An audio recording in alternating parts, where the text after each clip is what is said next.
I don't know what to say. We have a disease. Oh, yes. Well, not us. The baby boy. The baby boy. Hand, foot, mouth. Another one of those rite of passage things, I guess.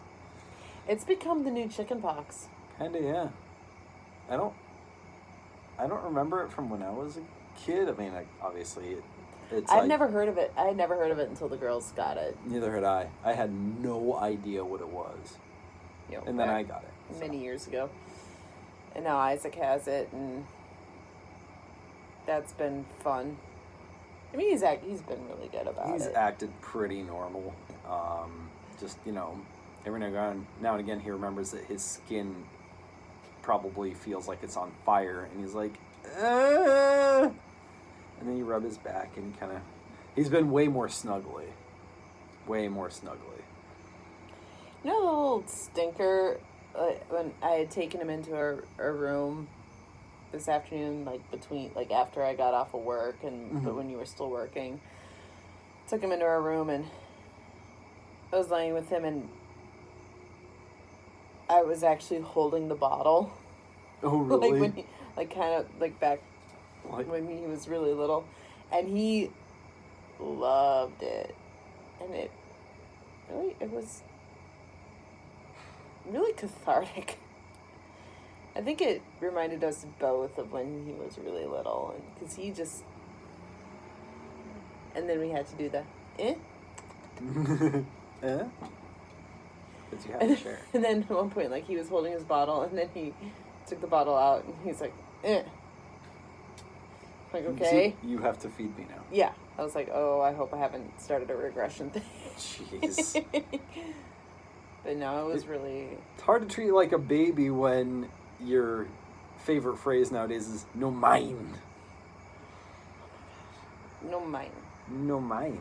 What do you say? And you just says, please.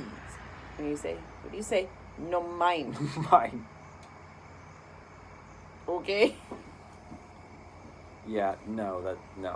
I don't know where you learned that. I don't know. It must have been daycare. I think. I'm trying to remember if we ever said it jokingly and you just picked up on it. Yes. He's mine. I think at least I have done that. Okay. Mine. For now, he says it jokingly. He's not being a brat about it, but we'll see. Anyway, way off topic. We watched What If tonight. Episode 3. What if the Earth lost its mightiest heroes? The world, but yes. Yes. And I was a little surprised by their definition of the mightiest heroes. But really what they meant was the original Avengers team. So I wasn't really sure where they were going with it when I read the title. Right. I thought it was going to be like T'Challa died and Hulk died and whoever died. I didn't think they were just going to kill off the original core. Spoilers. Yeah. So the episode starts with basically it's seen in Iron Man 2 when Fury and Natasha meet with Tony at the donut shop. Mm-hmm. And Natasha injects him with this, serum to help get his whatever under control. Which, by the way, it wasn't Scarlett Johansson or Robert Downey Jr. I could tell Natasha's voice was different, but towards the end of the episode, it got better. She was voiced by Lake Bell, who I can picture. I know the name, but I can't picture her. Oh, you know who I think that was? And I doubt you would remember, but it was first season New Girl. Okay. I believe Lake Bell played that female bartender that he's like, she's like too sarcastic that I don't know if she's being sincere or not. And that was like, he had asked her on a date and she said yes, and he was doing his little, like, okay, naked dance in front of the mirror, and Jess walks in on him. Okay. On Nick? Yeah. Okay. But I believe Lake Bell was that bartender. And she kind of carried that character over to this, because I'm like, I made a note of it, but I don't know that Natasha's, like, been that snarky. So, yeah. But the RDJ impersonator was really good. Yeah, that sounded a lot like him. Well, he didn't have to maintain it for very long because he gets killed by this serum. Yeah. That's not supposed to kill him. Yeah. Supposed to take the edge off, and he just hits the deck and he's dead. Yeah. And that's when you said, not sure Black Widow is as snarky as they made her out to be. And then we cut back to when they found Mjolnir in New Mexico, and you got Thor going around, and he didn't really have any lines, just like some grunts.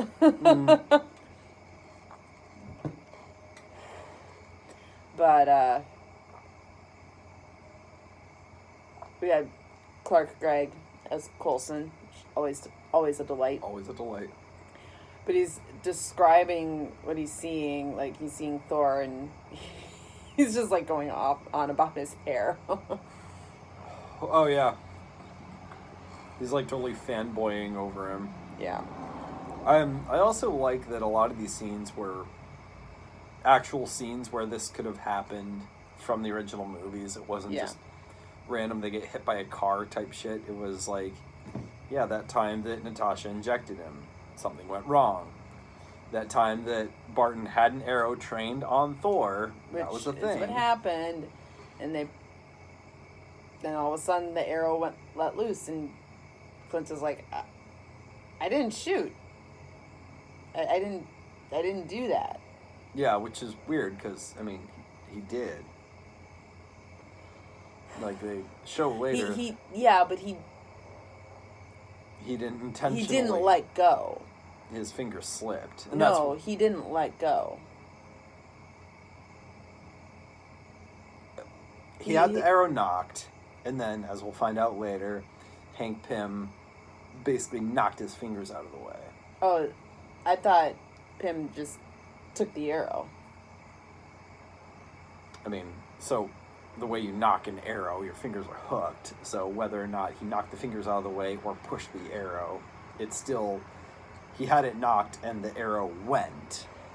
So for him to say I didn't shoot doesn't make a lot of sense. I think his fingers were still, I think he still had the string pulled back. Okay, I see what you're saying. But that doesn't make sense. Because when he lets go of the arrow, he lets go of the string. So the string was still pulled back? Yeah, I think they showed that his fingers were still on the string. What would have propelled the arrow then? Hank. Could his suit do that? I believe so. I mean, super strong, no matter. Okay. Fair enough. Yeah, because you don't hold the arrow. Yeah, because he was still like. Gotcha. Okay. All right. That makes sense then, I guess. So, anyway, spoiler. But the arrow kills Thor. Which is kind of weird. Yeah, and then... I don't know a lot about Thor's physiology, but... Yeah. An arrow? Yeah. Like, they had an arrow... If they had known who and what Thor was, I don't think they would have had Hawkeye as their fail-safe. Yeah. Not with a normal arrow, anyway. Maybe an explosive, but... Yeah. And then, again, Hank Pym kind of being the explosive, if you will. Yeah, maybe, like, super propelled it somehow. Yeah. And then Barton goes down. Right. Operation Kill the White Guys is a go. The Monday, Tuesday, Wednesday imagery is from one of the Marvel movies. I can't remember which. I'm sure New Rockstars will clue us in.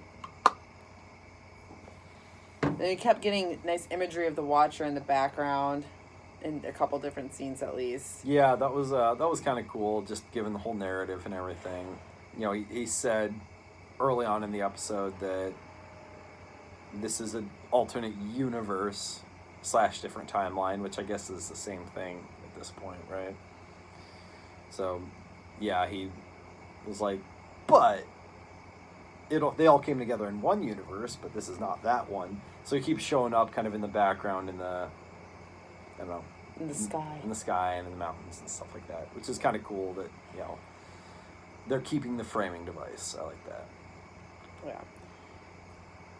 So we have Natasha talking to Elizabeth Ross. Betsy Ross. Runs into Hulk, nice classic Hulk look with the hair, and he pops. Whitey number 4 is down. I know the Avengers were all white, so it actually makes sense when you're talking about the original group. Yeah, because when we went into this episode, I was like, okay, so this surely means they're going to kill off T'Challa, right? Nope. No. Which, I'm like, okay, they said Mightiest Heroes. T'Challa should probably be in that conversation, but that's not really what the episode was, because it was about killing the original Avengers, who were all white, so that makes sense. Sure. Then we go to Manassas. Manasses. Manasses. Every time. We made that joke so many times. Every time. Every time. Natasha's there trying to get, because S.H.I.E.L.D. thinks that she killed Stark. Because it was her applying the injection, but it didn't make sense because she knew what was in it. She's like, no, I didn't compromise it or anything like that. But she's trying to find some information. She's on the phone with Coulson to get his password so that she can get in.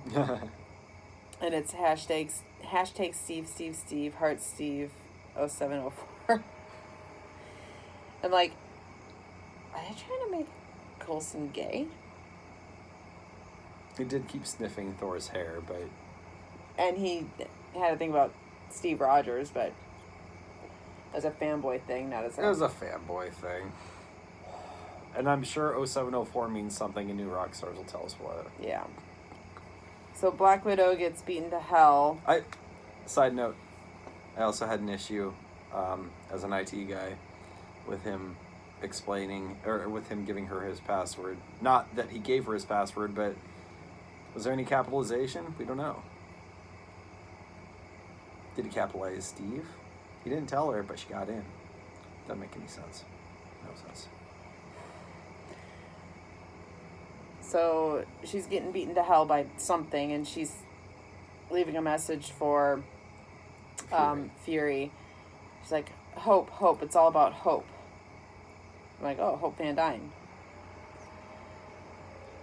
But no, wait, it's Hank. Apparently Hope had died as an agent of S.H.I.E.L.D. Right. Which did not fit the timeline. No. So...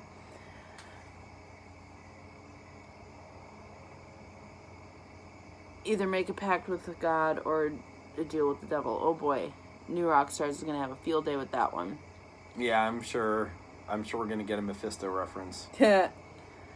But that's Fury trying to decide. Okay, all of my guys that I was gonna hire for this Avengers initiative are dead.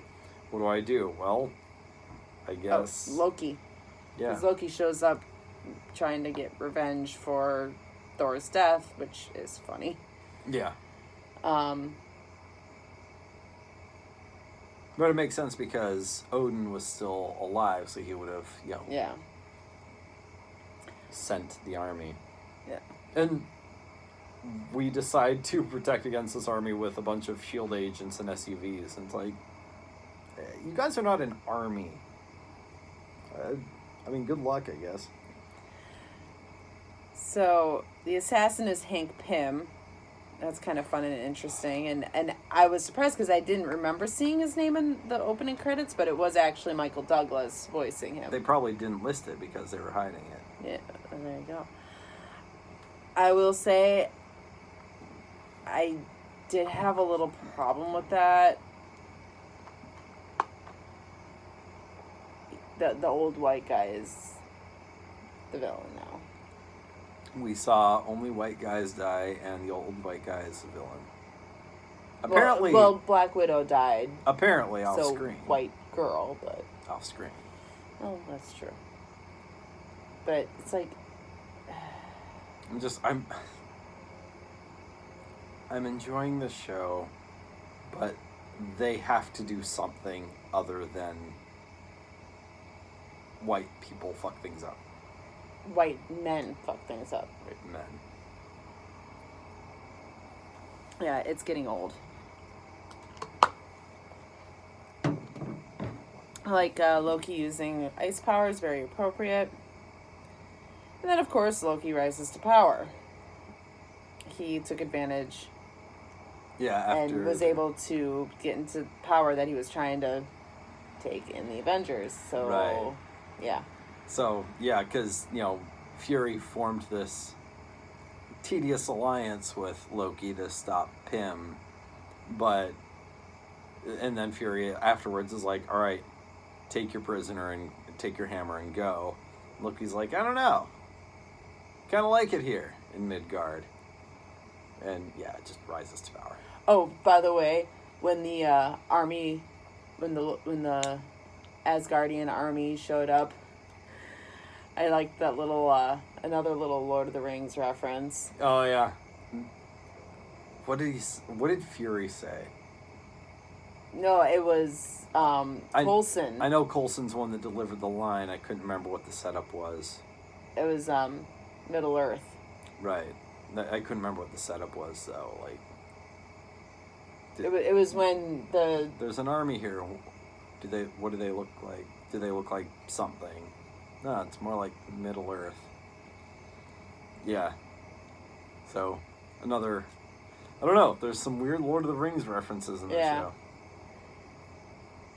He said it doesn't make a lot of sense that all the Avengers' graves are in one place since they were never really united. Yeah, like,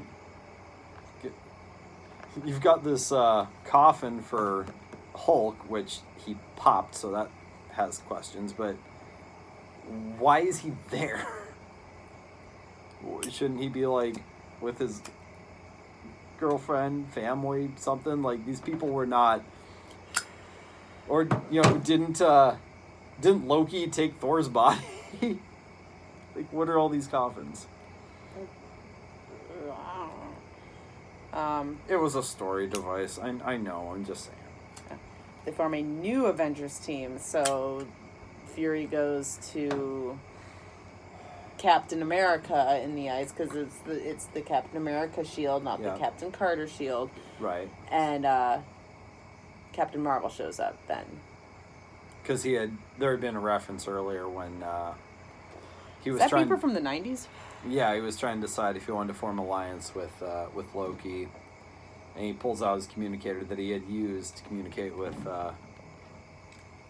Captain Marvel, and he pulled out the beeper, so she shows up. So he's starting to get his new Avengers initiative, which appears, to be Captain America and Captain Marvel. And he would probably end up hiring T'Challa, as well. Star-Lord. Eventually, I'm sure he would get the Guardians. Well, no, like, would it be the T'Challa Star-Lord? It seems pretty established that this is a different universe from the other episodes we've seen. Okay. But it's also still separate enough from the universe we know that somehow Hope was a S.H.I.E.L.D. agent and died. So, yeah, I don't know. But I guess that was the setup. So this was a universe where they hired Hope early on, and she died, and that's what led to everything else. So that was the catalyst. That was the catalyst. That was the difference. So, yeah. Again, it was well made, well voice acted, well choreographed, well drawn, all that, but the message is getting old.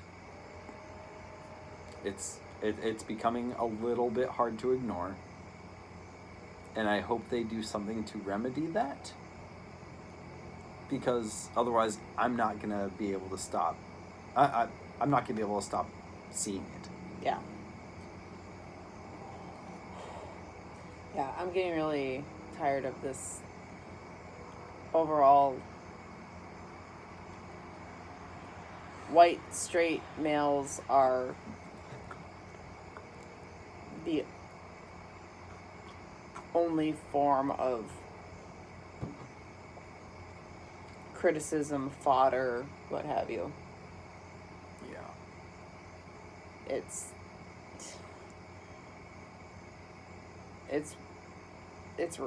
racism and sexism.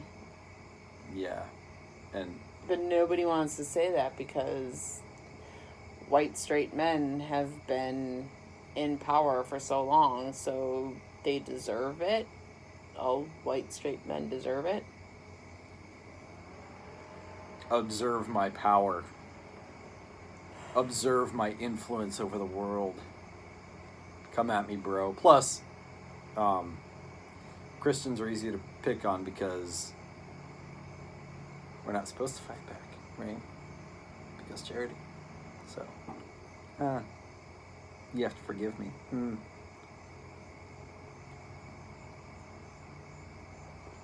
Yeah. Anywho. See what New Rockstars has to say. Yeah. Alright. Alright.